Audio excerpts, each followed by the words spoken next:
नमस्कार दोस्तों, आपका स्वागत है आपके अपने YouTube चैनल रवि ई पाठशाला जीके जीएस में। साथियों, आज के इस वीडियो में हम लेकर आए हैं जीके के 10 ऐसे चुनिंदा प्रश्न जो कि विगत वर्षों में अनेक प्रकार की सरकारी नौकरियों की परीक्षाओं में बार-बार पूछा जा चुका प्रश्न है और आगे भी पूछे जाने की पूरी संभावनाएं बनी रहती है। तो चलिए साथियों, वीडियो शुरू करते हैं और देखते हैं कि आप इन 10 प्रश्नों में से कितने प्रश्नों का सही जवाब दे पाते हैं। साथियों, अगर आप हमारे चैनल पर नए हैं तो चैनल को सब्सक्राइब कीजिएगा, बगल में आए बेल आइकन को दबाना बिल्कुल भी मत भूलिएगा। तो चलिए हम लोग आज का अपना पहला प्रश्न देखते हैं। तो हमारा पहला प्रश्न कुछ इस प्रकार है, राष्ट्रीय खेल विश्वविद्यालय कहाँ स्थित है? आपका ऑप्शन है ए इम्फाल, बी ग्वालियर, सी कोहिमा, डी ऋषिकेश। तो बताइए आपका राइट आंसर क्या हो जाएगा? तो आपका राइट आंसर हो जाएगा ऑप्शन नंबर ए इम्फाल। साथियों, अगर हम राष्ट्रीय खेल विश्वविद्यालय की बात करें तो राष्ट्रीय खेल विश्वविद्यालय इम्फाल में स्थित है। 2018 में खेल शिक्षा, अनुसंधान और प्रशिक्षण प्रदान करने के लिए राष्ट्रीय खेल विश्वविद्यालय की स्थापना से संबंधित एक विधेयक लोकसभा तथा राज्यसभा दोनों में पारित किया गया था तथा मणिपुर के इम्फाल राष्ट्रीय खेल विश्वविद्यालय स्थापित किया गया। मणिपुर राष्ट्रीय खेल विश्वविद्यालय को विश्वविद्यालय अनुदान आयोग द्वारा मान्यता प्राप्त है। साथियों, आपसे पूछा जा सकता है कि राष्ट्रीय खेल विश्वविद्यालयों को किसके द्वारा मान्यता प्राप्त है? तो विश्वविद्यालय अनुदान आयोग द्वारा मान्यता प्राप्त है। क्लियर है? चलिए हम लोग नेक्स्ट प्रश्न देखते हैं। तो हमारा अगला प्रश्न कुछ इस प्रकार है, भारत में निर्वाचन आयोग की स्थापना कब हुई? आपका ऑप्शन है ए 1947, बी 1948, सी 1952, डी 1950। तो बताइए आपका राइट आंसर क्या हो जाएगा? तो आपका राइट आंसर हो जाएगा ऑप्शन नंबर डी 1950। भारतीय निर्वाचन आयोग की स्थापना कब हुई थी? तो 1950 में हुई थी। चलिए हम लोग अगला प्रश्न देखते हैं। अगला प्रश्न हमारा कुछ इस प्रकार है, लोक लेखा समिति में कितने सदस्य होते हैं? आपका ऑप्शन है ऑप्शन नंबर ए 15 सदस्य, बी 30 सदस्य, सी 22 सदस्य, डी 12 सदस्य। तो बताइए आपका राइट आंसर क्या हो जाएगा? तो आपका राइट आंसर हो जाएगा ऑप्शन नंबर सी 22 सदस्य। लोक लेखा समिति में कितने सदस्य होते हैं? तो 22 सदस्य होते हैं। साथियों, इस वीडियो में सभी प्रश्न बहुत ही इंपॉर्टेंट प्रश्न है और किसी न किसी सरकारी नौकरी की परीक्षा में बार बार पूछे जा चुके प्रश्न है और आगे भी पूछे जाने की पूरी संभावनाएं बनी रहती है। तो वीडियो में अंत तक बने रहिएगा और सभी प्रश्नों को अच्छे तरीके से याद कर लीजिएगा ताकि आने वाले आपको किसी भी परीक्षा में दिक्कत ना हो। तो चलिए हम लोग चौथा प्रश्न देखते हैं। तो साथियों, चौथा प्रश्न हमारा कुछ इस प्रकार है, विक्रम साराभाई अंतरिक्ष केंद्र संस्थान कहाँ स्थित है? आपका ऑप्शन है ए कन्याकुमारी, बी सेलम, सी हैदराबाद, डी त्रिवंतपुरम। तो बताइए आपका राइट आंसर क्या हो जाएगा? तो आपका राइट आंसर हो जाएगा option number D Thiruvananthapuram. Vikram Sarabhai अंतरिक्ष केंद्र कहाँ स्थित है? तो त्रिवंतपुरम में स्थित है। चलिए साथियों, हम लोग अगला प्रश्न देखते हैं।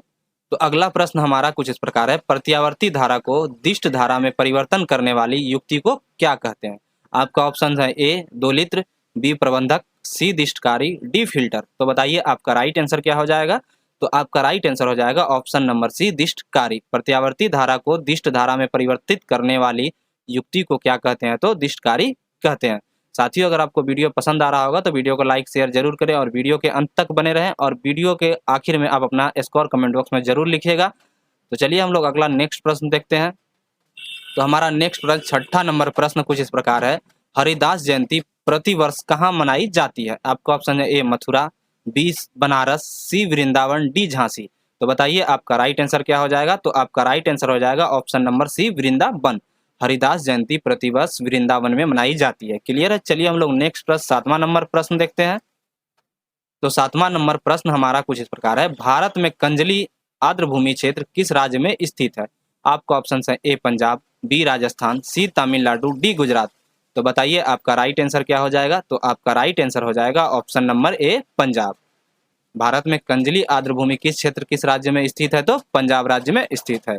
क्लियर है साथियों? चलिए हम लोग नेक्स्ट प्रश्न आठवां नंबर प्रश्न देखते हैं। आठवां नंबर प्रश्न भी हमारा बहुत ही महत्वपूर्ण प्रश्न है जो कि विगत वर्षों में अनेक प्रकार से सरकारी नौकरी की परीक्षा में पूछा जा चुका प्रश्न है। तो चलिए हम लोग प्रश्न देखते हैं। तो हमारा प्रश्न कुछ इस प्रकार है, शुंग वंश का अंतिम शासक कौन था? आपका ऑप्शन है ए पुलिंद, बी अंधरक, सी देवभूति, डी वासुमित्र। तो बताइए आपका राइट आंसर क्या हो जाएगा? तो आपका राइट आंसर हो जाएगा ऑप्शन नंबर सी देवभूति। साथियों, अगर हम शुंग वंश की बात करें तो शुंग वंश का अंतिम शासक देवभूति था और शुंग वंश की स्थापना पीयूषमित्र शुंग ने की थी।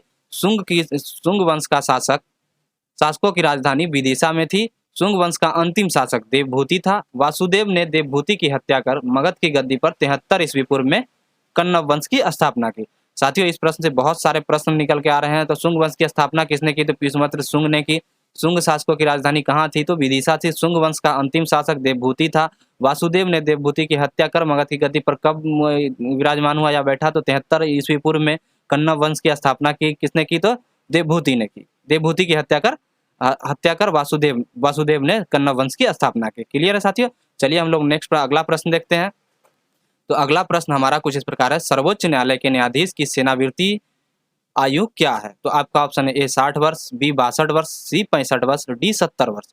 तो बताइए आपका राइट आंसर क्या हो जाएगा? तो आपका राइट आंसर हो जाएगा ऑप्शन नंबर सी 65 वर्ष। साथियों अगर सर्वोच्च न्यायालय के न्यायाधीश की बात करें हम लोग, तो सर्वोच्च न्यायालय की न्यायाधीश की सेवानिवृत्ति की आयु 65 वर्ष है। भारतीय संविधान के अनुच्छेद 124, याद रखिएगा साथियों, भारतीय संविधान के अनुच्छेद 124 में उच्चतम न्यायालय के गठन से संबंधित प्रावधान है। उच्चतम न्यायालय में एक प्रमुख न्यायाधीश तथा 30 अन्य न्यायाधीश होते हैं।